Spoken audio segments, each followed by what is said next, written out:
గత 2 సంవత్సరాల క్రితం భూపాలపల్లి పట్టణంలోని ఎర్రచెరువు శిఖంలో గుడిసెవాసులతో ఏర్పడ్డ భగత్ సింగ్ కాలనీ రెండో వార్షికోత్సవ వేడుకలను సిపిఐ నాయకులు శుక్రవారం ఘనంగా నిర్వహించారు. ఈ సందర్భంగా భగత్ సింగ్ కాలనీ సమీపంలో సిపిఐ నాయకులు శుక్రవారం బహిరంగ సభ నిర్వహించారు. ఈ వార్షికోత్సవాలకు సిపిఐ పార్టీ రాష్ట్ర కార్యదర్శి కొత్తగూడెం ఎమ్మెల్యే కూనమనేని సాంబశివరావుతో కలిసి భూపాలపల్లి ఎమ్మెల్యే గండ్ర సత్యనారాయణరావు హాజరయ్యారు. కాగా వీరికి సిపిఐ నాయకులు గుడిసె వాసులతో కలిసి ఘనంగా స్వాగతం పలికారు. కాలనీలో 2 లక్షల రూపాయలతో ఏర్పాటు చేసిన మంచినీటి బోరును ప్రారంభించారు. అనంతరం బహిరంగ సభలో పాల్గొన్నారు. ముందుగా భూపాలపల్లి ఎమ్మెల్యే గండ్ర సత్యనారాయణరావు మాట్లాడారు. ఇళ్లు లేకుండా కిరాయిళ్లలో ఉంటున్న పేదవారికి ప్రభుత్వ పథకాలు అందిస్తామని తెలిపారు.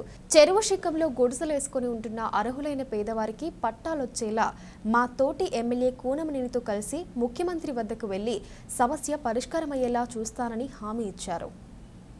ఇక్కడ గుడిసెలకు పట్టాలు, ఇండ్లు ఏదైతే అర్హులు ఉన్నారో ఆ పేదల కొరకు మేము ముఖ్యమంత్రితో కలెక్టర్కు వీలైనంత తొందరలో ఆదేశాలు ఇచ్చి కొంచెం ఈ కుంట చెరువు శిఖం గనక ఆ నియమ నిబంధనలను సడలించే విధంగా ముఖ్యమంత్రి గారితో మాట్లాడి నా వంతు బాధ్యతగా మేమిద్దరం కలిసి అన్నా నేను పోయి ఈ పనిలో మరి పూర్తిగా సహకరిస్తామని పనిచేసే బాధ్యత తీసుకుంటామని తెలియజేస్తూ అవకాశం.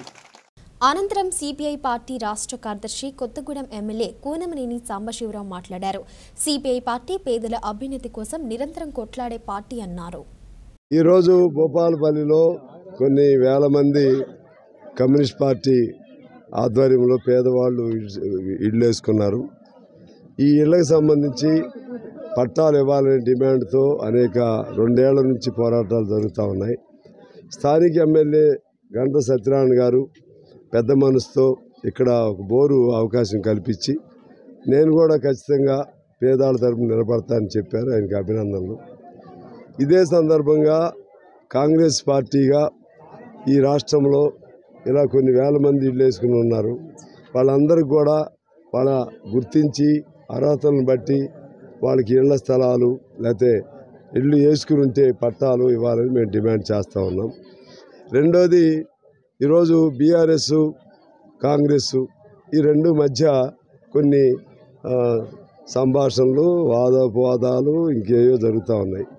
10 ఏళ్ల కాలంలో బీఆర్ఎస్ వాళ్ళు తెలంగాణని అన్ని రంగాల్లో కూడా ఇబ్బంది పెట్టారు.